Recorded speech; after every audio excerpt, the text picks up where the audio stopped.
तो यही तो कन्फ्यूजन क्रिएट किए जा रही है ना कि आप हर आखिरी व्यक्ति को आईएएस थोड़ा बना सकते हैं। तो सवाल ये नहीं है, सवाल रिप्रेजेंटेशन का है। आप उसमें गुमराह मत करिए, उनको भागीदारी दीजिए। देश को मजबूत करना है तो सिर्फ आरएसएस को मजबूत करना है तो आप ऐसे खेल खेलते रहिए। एक संगठन है दलितों का जो फिक्की के समकक्ष खड़ा किया गया है, जो चाहता है सरकार इसमें कुछ मदद करे जिससे हम दलित पिछड़े लोगों को इंडस्ट्री ओपन करें, उसमें कुछ करें, दलितों से उद्यमी निकले। हाँ, उद्यमी निकले। जब आप उसकी मदद नहीं करेंगे तो कैसे वो मजदूर से उद्यमी हो जाएगा। नमस्कार दोस्तों, आप देख रहे हैं बोले भारत।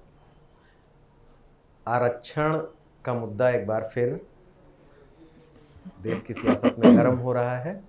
इसको लेकर अभी मोहन भागवत जी, जेनजी जब से जंतर मंतर पर जेनजी की शब्दावली भारतीय राजनीति में आई है और बहुत सारी चीज़ें उसके सहारे डिकोड की जाने लगी हैं। जेनजी से संवाद करते हुए मोहन भागवत ने एक प्रश्न के जवाब में आरक्षण दलित आरक्षण में क्रीमी लेयर और आरक्षण के सवाल पर कुछ बातें कही थी। उसके बाद ये मसला फिर गर्म हुआ। चंद्रशेखर आज़ाद, जो आज़ाद समाज पार्टी के नेता हैं, उन्होंने अपने कार्यक्रम में मंडल दिवस के दिन इसको उठाया और फिर अब दलित समाज की सबसे बड़ी नेता मायावती जी ने, बहन जी ने भी एक लंबा ट्वीट इस पर लिखा है।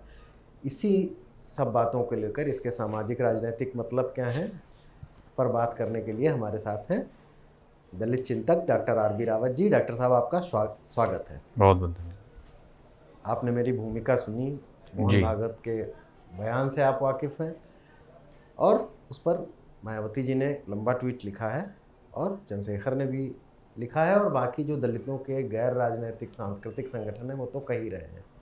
तो ये किस तरह से नए तरह से रिसाइकिल हो रहा है आरक्षण का मुद्दा? एक्चुअली एक सामाजिक न्याय पे दो लाइनें मैं बोलना चाहता हूँ। वो चाहता है कि मैं ही मैं रहूँ हरसू, मैं चाहता हूँ कि इस मैं को हम किया जाए। क्या बात है। तो भागवत जी बिना डेटा के, उनके पास इतनी बड़ी टीम है और आरएसएस आज बहुत बड़ा संगठन है। हालांकि मोदी जिसका एनजीओ बोलते हैं और भागवत जी सामाजिक संगठन बोलते हैं और उसके सदस्य हर कूचे, हर गली, हर शहर, हर गांव मिल जाएंगे। लेकिन उनके पास डेटा, तब भी उनके पास सही डेटा नहीं है। अब देखिए कि जो पॉलिसी बनाते हैं संसद में बैठ के सचिव लोग, उसमें 97% कौन है? आप देखिए किसी संस्थान में जो बैठे लोग हैं उसमें भागीदारी किसकी अधिक है? तो भागवत जी सच्चाई से लोगों को गुमराह कर रहे हैं। इसलिए बहन जी का ये सवाल जो भागवत से भी है कि आपको क्या सामाजिक सद्भाव पे आप काम कर रहे हैं, आपको दिखता नहीं है कौन सा समाज कहाँ पे खड़ा है, किस समाज की कितनी भागीदारी कहाँ पे है। आज आप डॉक्टर साहब एक बार फिर भागवत के बयान पर हम एक बार फिर से देख लेते हैं, उनका भी संदर्भ स्पष्ट हो जाए। सवाल था, एक बच्चे का सवाल था, उसने आरक्षण के बारे में किया था। तो भागवत जी ने यह भी कहा कि उन्होंने सीधे सीधे कहा कि आरक्षण तब तक रहेगा जब तक सामाजिक भेदभाव रहेगा। थोड़ा प्रश्न वेग था तो और उसके जवाब में फिर उन्होंने ये भी, क्रीमी लेयर जैसे बात आई तो उन्होंने कहा कि जो लोग सक्षम हैं, सक्षम से उनका मतलब जो क्रीमी लेयर जैसा ही था, उनको खुद ब खुद आरक्षण छोड़ देना चाहिए। लेकिन उन्होंने ये भी तो कहा कि जब तक भेदभाव रहेगा आरक्षण समाज में रहेगा।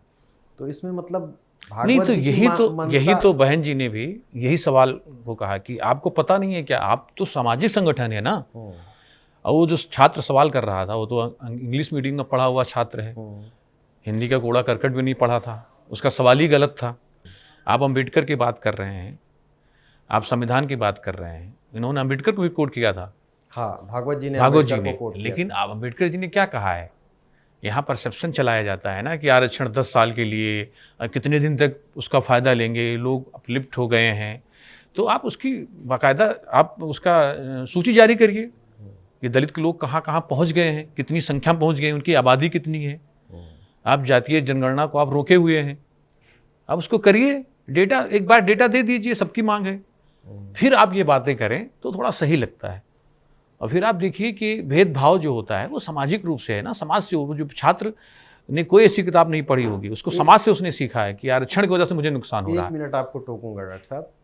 उन्होंने आपकी आपत्ति भागवत जी के किस हिस्से पे है, या बहन जी नहीं, किस चीज को स्पष्ट कर रहे हैं? भागवत जी कि उन्होंने तो ये कहा कि समाज में जब तक भेदभाव रहेगा तब तक आरक्षण तो रहेगा, भागवत जी को क्रीमी लेयर वाले मसले पर आपत्ति है आपको? नहीं, क्रीमी लेयर तो वो एससी में हो ही नहीं सकती है ना, ये अनटचेबिलिटी पे है। लेकिन ये बहस अब बढ़ रही है। बहस बढ़ रही है, बहस तो ये भी बढ़ रही है कि आरक्षण सिर्फ 10 साल के लिए था। काफी ये भी लोग कहते हैं। आप देखिए, संविधान उठा के देखिए, कहीं जिक्र हो तो आप अपने श्रोताओं से मंगवाइएगा कि 10 साल के बाद उसको। मैं ये कह रहा हूं कि जो भागवत जी कह रहे हैं कि दूर होगा, कब दूर होगा? आप भागवत जी जिस संगठन में बैठे हैं, आप बताइए क्या समाज के कोई और वर्ग से आया है वहां पे? आप इतनी बड़ी सामाजिक संगठन है वो, तो आप बैठा लिए, दूर हो ये भेदभाव। आप प्राइवेटाइजेशन में आप देखिए, जितना ज़्यादातर प्राइवेटाइजेशन कर रही है सरकार, सरकारी संस्थानों का बेच रही है सब, भेल, सेल, गेल, एमटीएनएल सब बिक गया। आप देखिए वहाँ आरक्षण नहीं है, तो रिप्रेजेंटेशन कैसे बढ़ेगा? बच्चे तो पढ़ रहे हैं ना, मौका मिला है तो बच्चे पढ़ रहे हैं, हर वर्ग के बच्चे पढ़ रहे हैं, लेकिन उनको भागीदारी कहाँ से मिलेगी? वो किसी भी प्राइवेट संस्थान में नहीं है। आप अपनी मीडिया देख लीजिए, मीडिया में कितने % आप सर्वे करवा सकते हैं। तो आप पहले डेटा पे उनको काम करना चाहिए, उनको डेटा गुमराह कर रहे हैं वो। नहीं, इस पे जैसे एक ये है कि खासतौर से दलित आरक्षण की रिप्रेजेंटेशन की जब बात होती है, क्रीमी लेयर का सवाल भी रिप्रेजेंटेशन से उठता है कि मान लीजिए किसी आईएएस के बच्चे ने 3 आईएएस बना, कोई 60 के दशक में, उसकी 3 पीढ़ियों ने ले लिया, तो रिप्रेजेंटेशन के तौर पर क्या भी वो अक्षम रहा? फिर इस तर्क पर ये तर्क आता है कि ये तो सामाजिक भेदभाव की वजह से था और अभी भी वो ऐसे जो कारण है वो मौजूद है, इसलिए इसको मिलना चाहिए। तो इस पर कई बार चीज़ें गड़बड़ नहीं हो जाती हैं कि ये नहीं, ये चीज़ें तो यही तो कन्फ्यूजन क्रिएट किए जा रही है ना, कि आप हर आखिरी व्यक्ति को आईएएस थोड़ा बना सकते हैं। हाँ। रिप्रेजेंटेशन तो रहेगा ना, जो 10 बात भी नहीं, आप इसको समझने की कोशिश करिए कि एक आईएएस बन गया, उसके बच्चे को सुविधाएं मिली तभी वो आईएएस बन पा रहा है। एक ग्रामीण परिवेश में पला बढ़ा, जो प्राइमरी स्कूल, जो हालांकि योगी जी वो भी बंद करा रहे हैं, उस स्कूल में पढ़ा हुआ बच्चा फिर कोचिंग संस्थानों का बहुत इंटरफेयर हो गया है, कोई भी परीक्षा हो वहां तक कैसे पहुंचेगा? तो बाबा साहब ने सोचा था रिप्रेजेंटेशन मतलब ये नहीं कि 100% को आप आईएएस बनाना है।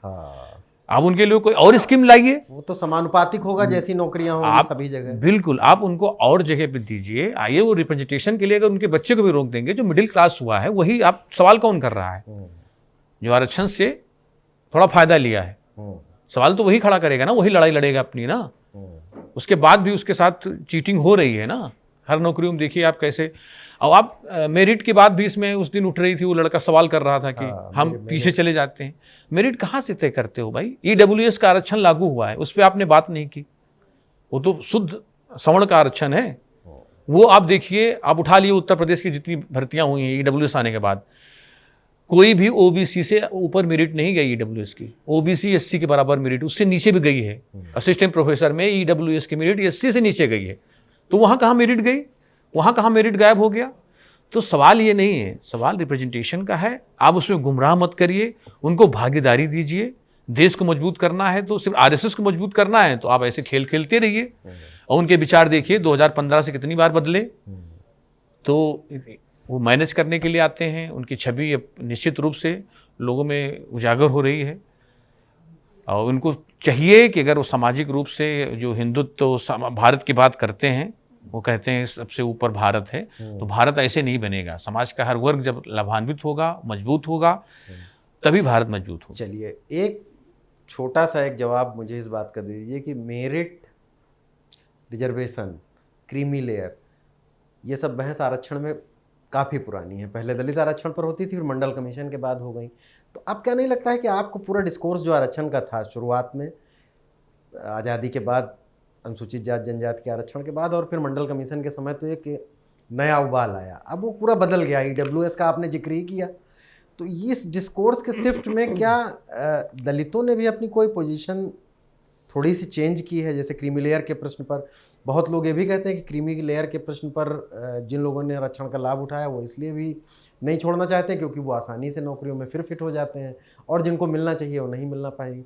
तो ये डिस्कोर्स थोड़ा शिफ्ट हुआ है, मतलब नहीं, शिफ्ट से मतलब क्या है कि आप 2025 साल की बातें आप 50-60 साल में रिजल्ट नहीं देख सकते हैं।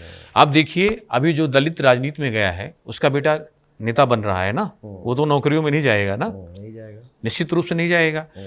डिक्की एक संगठन है दलितों का जो फिक्की के समकक्ष खड़ा किया गया है, जो चाहता है सरकार इसमें कुछ मदद करे जिससे हम दलित पिछड़े लोगों को इंडस्ट्री ओपन करें, उसमें कुछ वो करें, दलितों से उद्यमी निकले। हाँ, उद्यमी निकले। जब आप उसकी मदद नहीं करेंगे तो कैसे वो मजदूर से उद्यमी हो जाएगा।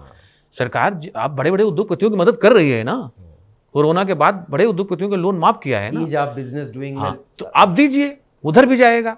निश्चित रूप से आप सरकार की नौकरियों की मांग भी कम होगी और हर व्यक्ति तक, चीज़ों तक, हर परिवार तक, हर तक पहुंच जाएगी। आज दलितों के पास एक ही सहारा है ना, वो सरकारी नौकरी। वो निजी क्षेत्र में जा नहीं सकता, उसको लेते नहीं है दलित समझते ही। सरकारी सेवा बहुत लिमिट हो गई है, लेकिन एक आदमी भी अगर सरकारी जॉब पा जाता है तो वो परिवार को संभाल लेता है, एक अपलिफ्टमेंट आ जाता है समाज, आ जाता है। थोड़ा उसके साथ उतना उस स्तर पे भेदभाव भी नहीं होता है जितना अब पढ़ा लिखा दलित या मध्यम वर्गीय बेरोजगार दलित के साथ होता है, शामिल हो जाता है। हाँ, तो आप ये सबसे अच्छा फार्मूला है भारत के संदर्भ में जिसने परिवर्तन किया है। और बात रही क्रीमी लेयर की, तो ओबीसी में तो क्रीमी लेयर है ना ईडब्ल्यूएस के बराबर, 8 लाख क्रीमी लेयर है। ओबीसी का 8 लाख से ऊपर इनकम वाला नहीं पाता है जैसे ईडब्ल्यूएस में। तो आप एक तरफ आरक्षण खत्म करने की बात कर रहे हैं, एक तरफ ईडब्ल्यूएस आरक्षण ला भी रहे हैं, तो आप लोगों को भ्रमित कर रहे हैं। इसी पॉइंट पे आ रहा है, आप भ्रमित कर रहे हैं। ये भ्रमण ठीक नहीं है समाज के लिए, देश के लिए। डिस्कोर्स का जो शिफ्ट है, इस पर तो बात हो गई। अब थोड़ा राजनीति पर आ जाते हैं, कोर पॉलिटिक्स पे। मोहन भागवत के बयान अगर सामाजिक सांस्कृतिक संगठनों को छोड़ दें तो 2 लोगों की वजह से कल से, क्योंकि बहन जी ने, जब मायावती जी ने ट्वीट कर दिया तब ज़्यादा चर्चा में है, और उससे पहले चंद्रशेखर आज़ाद ने भी, उन्होंने लंबा बोला था, हालांकि वो जनसभा में बोल रहे थे, तो जनसभा की एक डिक्शन होता है बोलने का, उन्होंने यही बहुत सारी बातें गिनाई, यही छुआछूत और मंदिर में न जाना, मुख्यमंत्री आवास धुलवा देना जैसे चीज़ें गिनवाई। अब इस पर 2 दलित समाज के 2 बड़े चेहरों ने बोला है, तो ये मोहन भागवत क्या एक बार फिर फाउल कर गए हैं, या वो बिल्कुल अपनी बात कह रहे थे और फिर इसको राजनीति ने घसीट लिया अपनी तरफ? क्योंकि 2015 में बिहार वाला आपको याद होगा। फिर मैं इस सवाल के दूसरे हिस्से पे आऊँगा, पहले इस पर बात कर लेते हैं। जी, संघ के 100 साल हो चुके हैं। भागवत जी चाह रहे थे कि बड़ा माहौल बने, जो उनका कोर एजेंडा है हिंदुत्व वाला, उस पर बात हो, लेकिन आप व्यवहारिक रूप से कैसे बात कर सकते हैं? आप समाज इतने दायरों में बटा हुआ है, विविधता है भारत में। व्यवहारिक बात कहाँ की डॉक्टर साहब? उन्होंने नहीं, व्यवहारिक ही किया उन्होंने। उस बच्चे ने जब पूछा था शिक्षा को सवाल पे, आप देख रहे हैं कि कोचिंग संस्थान कौन चला रहा है और कौन लोग उसका फायदा ले रहे हैं। आप सरस्वती शिशु मंदिर चलाते हैं, विद्यालय, आप क्या वहाँ दलित बच्चों को अभियान चला के वहाँ पढ़ाते हैं कि बताते हैं कि हम फीस नहीं लेंगे या कम फीस लेके उनको शिक्षित करेंगे? एक समान शिक्षा की बात भागवत जी क्यों नहीं करते हैं? भाई, जब बात मुद्दे पे होनी चाहिए ना। बाबा साहब ने क्या कहा था कि ये जातीय भेदभाव के आधार पे हुआ ना टचबिलिटी, तो आप जाति समाप्त करने की ओर जाइए ना। जो आप कह रहे हैं अर्बन में नहीं दिख रहा है छुआछूत या तो आप उसकी ये जो वर्ण व्यवस्था में हायरार्की आपने हिंदुत्व में बना रखा है, आप असमानता को आप पाल रहे हैं, आप असमानता को जी रहे हैं, अब आप समानता की बात कर रहे हैं। तो ये जो हायरार्की बना दी है उसको तोड़िए। पहले आप उसको तोड़ना पड़ेगा ना।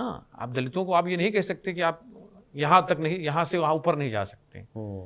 जब आप वो तोड़ देंगे, वो सामाजिक रूप से तोड़ेगा। ये बच्चे जो है किताब पढ़ के नहीं बोल रहे थे, उन्होंने अच्छी किताबें पढ़ी होंगी, वो समाज से लेके आ रहे थे। जो एक आरएचओ बना है, आरक्षण हटाओ अभियान, आरएचए, हाँ, सीएचओ बनाओ ना, कास्ट हटाओ अभियान चलाओ ना। आपको लगता है कास्टिस्ट दलित ही है या पिछड़ा है जो आरक्षण उठाता, तो आप उसको खत्म करने की बात करिए ना। बनाया किसने है? आरएसएस जी को पता है, चितपावन ब्राह्मण नहीं बनाया है। आप ही खत्म करिए, आप मानना बंद करिए, देखिए दूसरा कौन मानता है। भागवत जी ने तो कहा कि जब तक भेदभाव जो सरनेम नहीं लिखते हैं 90% में दलित और पिछड़े हैं, तो 90 आप वो कहाँ जाति मानते हैं? उनको जाति साथ भेदभाव होता है ना। आप पूछ ले, अच्छा आप कौन? अच्छा आप पहाड़ के हैं? अच्छा रावत हैं? आप कहाँ के? पहाड़ के हैं? आप पूछने लगते हैं, आपके अंदर क्यूरियोसिटी आ जाती है कि जाति समझ ले। तो ये कौन करता है? जाति पासवर्ड है डालने पे ही। तो आप उस पर काम करिए। अगर भागवत जी ईमानदार हैं देश के प्रति, अपने प्रति हो तो अलग बात, सब होते हैं, अगर देश के प्रति ईमानदार हैं, देश को वाकई विश्वगुरु बनाना चाहते हैं। तो इस पे काम करिए, ये सबसे बड़ी समस्या है। ब्लैक व्हाइट की समस्या विश्व में थी, उन लोगों ने खत्म किया है, समाप्त किया लगभग। आप कास्ट की समस्या समाप्त करिए। नहीं, मैं देखिए, आप एक समान शिक्षा कर दीजिए भाई, जिसको अवसर मिलता है। बाबा साहब दक्षिण एशिया में पहले पीएचडी है ना इकोनॉमिक्स में, अवसर मिला ना उनको, फेलोशिप मिली, वो कर लिए ना। इसमें मेरिट की बात कहाँ आती है, अवसर की बात है ना। आप उसको अवसर दीजिए, लेकिन अवसर दीजिए। बात ये है, मोहन भागवत जी सब जानते हैं, लेकिन मोहन भागवत जी अगर हिंदुत्ववाद जो हिंदुत्व का विरोध या हिंदू राष्ट्र का विरोध हो रहा है, इसी वजह से हो रहा है कि हिंदू असमानता पे टिका हुआ है, वर्ण व्यवस्था की हायरार्की पे टिका हुआ है। बाबा साहब ने भी कहा था कि ये हिंदुत्व जो है, हिंदू जो है धर्म, ये 4 मंजिला इमारत है जिसमें सीढ़ियां नहीं है, कोई ऊपर नहीं जा सकता एक दूसरे। तो मोहन भागवत जी उसमें सीढ़ियां बनाए। पहले मोहन भागवत जी को इसमें सीढ़ियां बनाना चाहिए। फिर आरक्षण तो कोई इशू ही नहीं है। आप उस बीमारी को नहीं पकड़ रहे हैं। आप बीमारी का इलाज करना है तो आप पहले बीमारी जांच कराइए, आप जातीय जनगणना कराइए, और प्लस ये जात के बात करो, जातीय आरक्षण खत्म होना चाहिए। इकोनॉमिक आरक्षण के फेवर में है, अगर उनके लोग फेवर में हैं तो जाति खत्म करिए ना। सीधा सीधा संविधान में लिखा हुआ है कि अनटचेबल पे दिया गया है जात के आधार पे। ओबीसी को सिर्फ कास्ट पे नहीं दिया गया, तो ओबीसी में शामिलित किया गया। जो तो जाति तो खत्म करने की संवैधानिक व्यवस्था तो खैर है ही है, लेकिन वो तो समाज ही खत्म करेगा। तो भागवत जी क्या भारत सरकार है, वो तो सामाजिक संगठन ही चला रहे हैं ना। भागवत जी को अपना काम करना चाहिए। इसके थोड़ा मैं कह रहा हूँ कि आप अपने यहाँ जो दक्षिणा क्या लेते हैं, वो एक बार गुरु दक्षिणा, हाँ, उनसे बोलना चाहिए कि आप जाति खत्म, आप सरनेम हटाएंगे, आप जाति समाप्त करेंगे। कहता है आप नहीं कहने से आप कंपलसरी करिए ना। गांधी जी भी कहा करते थे, लेकिन वो कोई नियम नहीं बनाते थे। गांधी जी कहते थे लोगों का हृदय सही होगा, अपने आप चीजें सही हो जाएंगी। नहीं हुआ ना, 100 साल हो रहे हैं। तो लोग अपना फायदा देखते हैं ना। आरक्षण का विरोध करने वाले ईडब्ल्यूएस कितनी तेजी से लिए हैं, सर्टिफिकेट की लाइन लग गई थी तहसीलों में। तो आप ऐसे नहीं बात बनेगी ना। आप एक तरफ उस व्यवस्था का विरोध कर रहे हैं, उस व्यवस्था को पाते हैं तो शामिल होना भी चाहते हैं क्या। तो आप इस पे अगर कुछ करना चाहते हैं तो सही दिशा में काम करिए। राजनैतिक तौर पर क्या ये जवाब जिस तरह से कोर पॉलिटिक्स में आ रहा है, कुछ भारतीय जनता पार्टी को नुकसान हो सकता है, आपको लगता है? निश्चित रूप से ये अपने कोर मुद्दे पे नहीं आए हैं ना। अटल बिहारी वाजपेयी जी कभी कोर मुद्दे पे आए? आपने देखा होगा बाबरी मस्जिद विध्वंस के एक दिन पहले अटल जी अयोध्या से लखनऊ आ जाते हैं और कहते हैं कविता के रूप में कि कंक्रीट हो गई है जमीन पथरीली, इसको समतल करना पड़ेगा। लोग चले गए वाले की। कभी मुद्दे पे हमेशा इनको बहरा। मोदी जी आए, विकास पुरुष बन के आए, गुजरात मॉडल लेके आए। आप दलितों को वोट ले गए, आप दलितों को बताया कि कांग्रेस तो सिर्फ अपर कास्ट की पार्टी है, ब्राह्मण मुसलमानों की पार्टी है, हम आपको देंगे भागीदारी, मैं ओबीसी का बेटा हूँ, मैं पिछड़ा हूँ। तो ये सब झूठ बोल रहे हैं, ये लोग भ्रमित कर रहे हैं। अच्छा, एक चीज़ बताइए। लेकिन लोग अब जो नई जनरेशन आ गई है ना, वो समझने लगी, वो कनेक्ट हुई एक दूसरे से। एक चीज़ ये बताइए, छोटा सा जवाब, कि कई बार आपको ऐसा नहीं लगता है, जैसे मुझे लगता है कि लोगों से मिलते जुलते हुए, कि जैसे आपने जो कहे बड़े जेन्युइन सवाल हैं दलित बेचारगी के ये, लेकिन कई बार ये नहीं लगता है कि जो समाज है, बृहत्तर समाज है, उसमें सब लोग हैं आते हैं, दलितों में भी, उसकी जो सोचने का तरीका है और जो दलित विचारकों का, दलित आइडियोलॉग्स का सोचने का तरीका है, वो कहीं थोड़ा थोड़ा ऐसे नहीं होने लगा है अब? जैसे आपने कहा वोट दे दिया, नहीं, सही बात करने पे आपको लगता है कि वो थोड़ा सा डायरेक्शन चेंज हो रहा है। आप जैसे आरएचओ बना रहा है, आप कह रहा अधिकार हमें ये ट्वीट करिए, तो वो भी तो अपने अधिकारों की मांग कर रहे हैं। उनके साथ भेदभाव हुआ है कि नहीं हुआ है? अब तो मान भी चुके हैं ना। तो उनको मुआवजा ना दीजिए, कम से कम उनको बराबर भागीदारी तो दीजिए। अगर दलित मुआवजा मांगने लग जाए तब 2000 साल का नुकसान तब क्या होगा? तो समय यही है। भागवत जी अभी बहुत ही मजबूत स्थिति में है, उनको सरकार से बात करनी चाहिए। और मैं तो कहता हूं कि आप देखिए, जनगणना कराइए, ओबीसी की भी कराइए, एससी की 100 की भी कराइए। आप देखिए ना संसाधन किसके पास है, ये बात कोई भ्रमित नहीं होगा, ना आरएचओ का गठन होगा, ना सीएचओ का गठन होगा। चलिए, अच्छा, एक जो राय हम लोग ये कह रहे थे, भारतीय जनता पार्टी क्या इसको कुछ नए सिरे से बचाव करेगी ही, क्योंकि आरक्षण के प्रश्न पर करीब करीब आम सहमति है राजनीति में। अब मैं आ जाता हूँ जो कोर दलित पॉलिटिक्स वाले दो लोग जिनका नाम लिया था, चंद्रशेखर आज़ाद और बहन जी मायावती। बहन जी को ट्वीट लिखना पड़ा, लेकिन चंद्रशेखर उससे 2 दिन पहले बहुत आक्रामक तरीके से ये कह चुके थे। अपने भाषण में उन्होंने मोहन भागवत को संबोधित करते हुए कहा था कि ये कर दीजिए, वही सारी बातें जिनको आप गिना रहे थे उन्होंने पॉपुलर टर्म्स में कही कि आम आदमी की समझ में आ जाए। तो मुझे कई बार लगता है बहन जी 2 दिन इंतज़ार करती रह गई, इतनी बड़ी पार्टी की और 4 बार की मुख्यमंत्री हैं। कई बार अब ऐसा नहीं लग रहा है कि इस मसले पर भी लीड ले गए चंद्रशेखर, या बहन जी ने ट्वीट किया ही इसलिए कि चूंकि चंद्रशेखर इस पर बोल चुके थे और फिर दिल्ली में भी जाकर बोले। हो सकता है बहन जी ये देख रही हूँ कि 75 साल संविधान लागू हुए हो गया है, संस्थानों में वो लोग बैठे हैं जो अपने आप को समण भी बोलते हैं, बड़ा प्रगतिशील बोलते हैं, उनकी तरफ से कोई बयान आवे। हो सकता है बहन जी ने ऐसा सोचा हो कि भाई वो प्रगतिशील समाज जो बनता है, जो देश का वो लिए हुए है बना हुआ मुखिया पूरा प्रभार, वो बोले, आवाज़ वहाँ से आना भी चाहिए। आप किस बात के प्रगतिशील हैं? आपको आवाज़ आना चाहिए ना कि समाज का एक बड़ा भाग वंचित है सुविधाओं से, संसाधनों से, और आप उसके खिलाफ बोल रहे हैं और उसका रिएक्शन नहीं हो रहा है। अभी मोदी जी की कहीं कोई बच्चे छोटे छोटे गाली दे दिए हैं तो उसको पूरा मीडिया ने भी वो बनाया।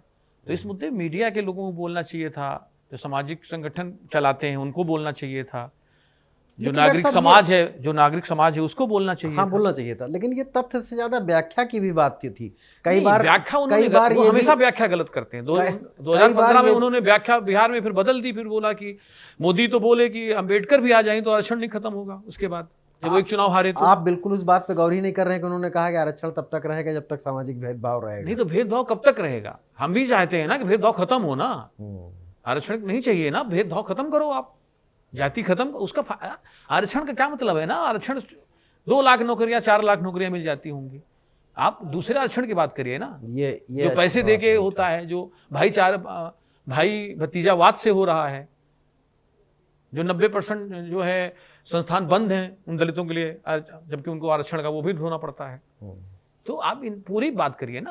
आप हमको लगता है कि जाग रहे लोग तो आप उसको दबाने के लिए वहां पे घेरना चाहते हैं कि आरक्षण पे इनको फंसा के रखें और कहीं भागीदारी ना मांगे, क्योंकि अभी जातीय जनगणना होगी, संसाधन गिने जाएंगे, ये तो करना ही पड़ेगा, तो बात खुलेगी। आरक्षण का प्रश्न इससे पहले कि वो आरक्षण पे उसी पे उनको रोकना चाहते हैं और नौकरियां सीमित कर रहे हैं। आप बताइए ना, उत्तर प्रदेश में 2022 की टीचर की भर्ती अभी इलाहाबाद में बच्चे बोल रहे थे, अभी 26 हो गया है, अभी क्लियर नहीं हो पाई है। चलिए हम लोग अपने मूल प्रश्न पे लौट आते हैं कि अगर ये आ गया है मुख्यधारा में, चलिए मान लेते हैं कि इस पर चूंकि 2 बड़े दलित नेताओं ने आपत्ति जताई है इस बयान पे, तो इसमें कुछ उन्होंने देखा ही होगा। मैं इस बात को कह रहा था कि जो न्यूज़ में नहीं लगा तो हो सकता है न्यूज़ वालों को ये बड़ा सामान्य सी बात लगी हो, क्योंकि आमतौर पे ऐसी बातें करी जाती भाई जब तक भेदभाव रहेगा। चंद्रशेखर और मायावती जी पर आते हैं। मुझे ऐसा लगा इस मसले पे कि मायावती जी ने चंद्रशेखर को फॉलो किया। चंद्रशेखर अगर इसको इतने ज़ोरदार तरीके से ना उठाते तो शायद बहन जी का जो रवैया पिछले दिनों चल रहा है वो छोड़ देती हैं इस मसले को। हालांकि उनके ट्वीट के बाद ये मसला और गर्मा गया, क्योंकि अभी उनकी एक कल्ट है पूरे दलित मूवमेंट में। तो राजनीतिक नफ़ा नुकसान अगर कुछ होगा या इसको और गर्म करेंगे, इसके बारे में बताइए कुछ। नहीं, गर्म क्या करेंगे, इसको समाज को समझना पड़ेगा, सच्चाई है, इसको गर्म करने की आवश्यकता नहीं है। वही मैं इसको गर्म करने की आवश्यकता नहीं है। और बहन जी ने बहुत समझदार लीडर हैं, वो पुरानी नेता हैं, उन्होंने करके दिखाया है। चंद्रशेखर के पास कोई ऐसा अवसर नहीं है कि वो अपने उदाहरणों से उसको कर पाए। बहन जी ने अपने उदाहरणों से इसको प्रूव किया है। और बहन जी ने ही EWS आरक्षण की मांग भी की थी। जैसे बाबा साहब ने संविधान में अपर कास्ट को भी सम्मान दिया चीज़ें की, वैसे बहन जी ने अपनी रिजीम 2009 में जब वो चीफ मिनिस्टर थी उत्तर प्रदेश की, भोपाल रैली में सबसे पहले उन्होंने कहा कि ब्राह्मणों में भी कुछ गरीबी दिख रही है। आरक्षण की मांग किसने की? सबसे पहले बहन जी ने किया, EWS की। उनको आपका दर्द दिख गया जब अपवाद है जबकि, और यहाँ पे 90% लोग ऐसे हैं जबकि उनको सवर्ण समाज को नहीं दिख रहा है। तो ये देखिए, इससे भाग नहीं सकते हैं। आप पहले दबा लेते थे, एक मीडिया में आपका एक वो था, चैनल थे कुछ, उनको बोल देते थे ये डिबेट चला दीजिए, वो चला दीजिए, ठीक है। लेकिन अभी अवेयरनेस आ गई, सबके हाथ में मोबाइल है, सोशल मीडिया है, अब आप इससे भाग नहीं सकते। भागीदारी के सवाल पे अब सरकारें कोई भी भाग नहीं सकती, उनको कंसीडर ही करना पड़ेगा। और मोहन भागवत जी अपना संगठन समझ रहे हैं तो आप वहीं से शुरुआत करनी चाहिए, उनको देना चाहिए भागीदारी संगठन। उसको NGO कहते हैं, NGO में दलितों को भी भागीदारी दे, है दलित भागीदारी आरएसएस कहाँ से आप पद पे देना, आप सिर्फ शाखा में पीछे खड़े होने के लिए थोड़ो, भीड़ बढ़ाने के लिए या रैली में भीड़, आप भागीदारी दीजिए ना।